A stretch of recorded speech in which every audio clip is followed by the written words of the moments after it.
Nako po, ito maganda kong pag-usapan po at reaksyonan po mga kabida po. Ito hong action po na ginawa ng Office of the Solicitor General mga kabida. Alright? Ipinababasura po niya ito hong kahilingan po o petisyon ni dating Congressman Pantaleon Alvarez po mga kabida diyan po sa Korte Suprema na sumailalim po ang Pangulo sa hair follicle test. Alright? Ang argumento po dito ng OSG, mga kabida, wala daw legal basis yun. Okay? At pangalawa po, it violates the presidential immunity, mga kabida. Kasi ang Pangulo ay hindi ho pwedeng kasuhan, okay, mga kabida, because of the presidential immunity. Alright? Now, itong petition po ni Alvarez po, mga kabida, ay resulta po ito doon ho sa mga aligasyon laban ho sa Pangulo. Okay? Na keso ang Pangulo bumabatak daw na illegal na droga, ang Pangulo daw ay addict, mga kabida. Lalong-lalo na po ang naging basis po dito, mga kabida, yung isiniwalat po ng kanyang kapatid mismo na si Senator Amy Marcos po, mga kabida. Sa isa hong malaking pagtitipon po ng Iglesia ni Cristo, mga kabida po. Alright?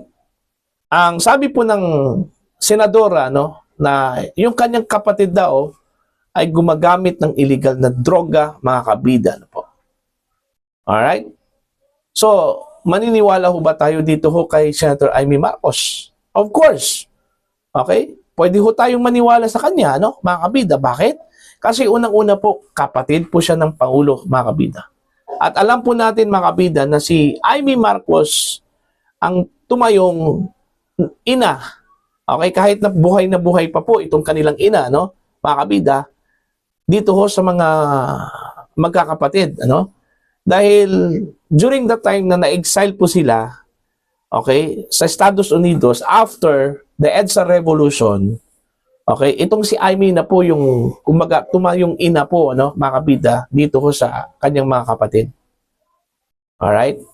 So, alam na alam po siguro, ni Amy, yung mga ginagawa ng kanyang mga kapatid.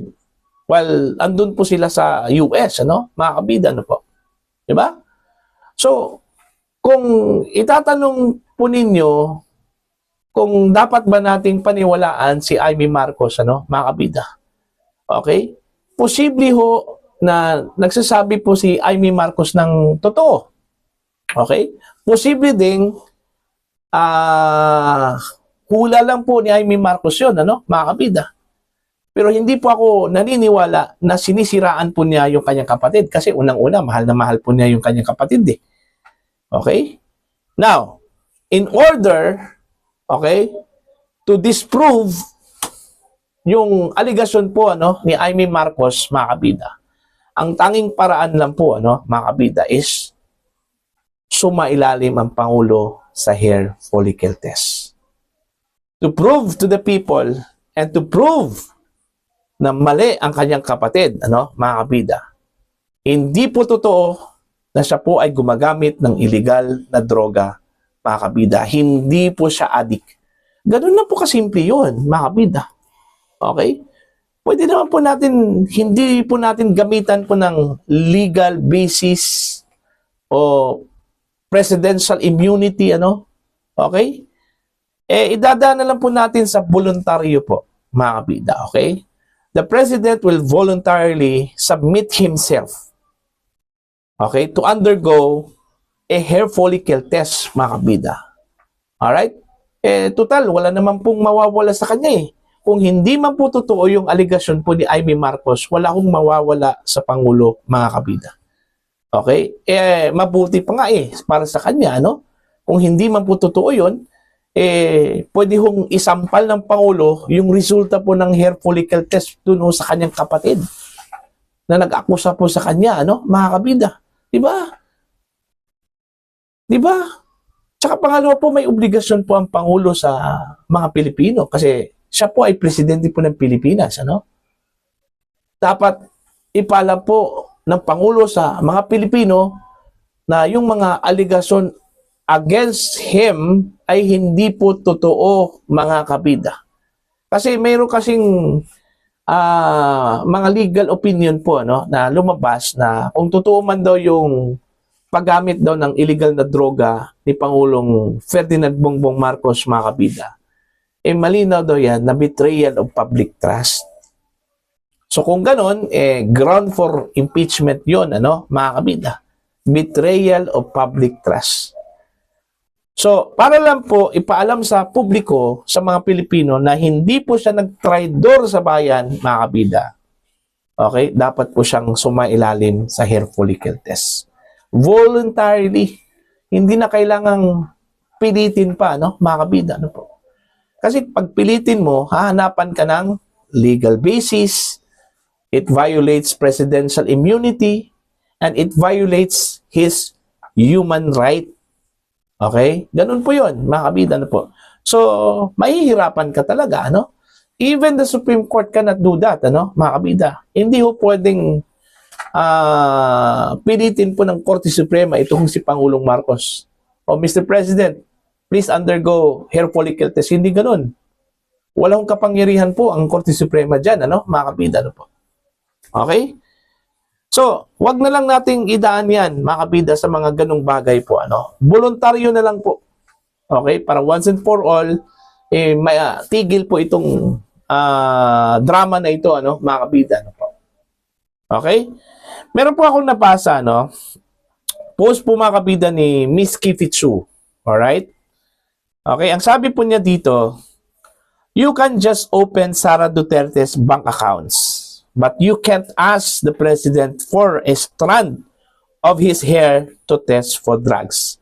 Parang ikinukumpara po, mga kabida, ito kung kahilingan po, ano, kay Pangulong Marcos to undergo hair follicle test dito ho sa pag-open o pagbukas po ng bank accounts, ano, mga kabida, ano po. Sa bank accounts po ni Sara Duterte, madali lang po yun, ano, mga kabida. In fact, ginamit pa nga nila, ano, yung impeachment, mga kabida, para lang po mabuksan yung kanyang bank accounts, eh.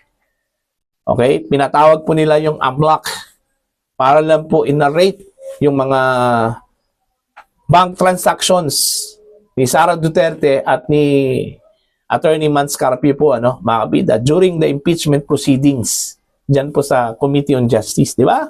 Madali lang po. Di ba? Kahit na po mayroon pong bank secrecy law, mga kabida, ano po.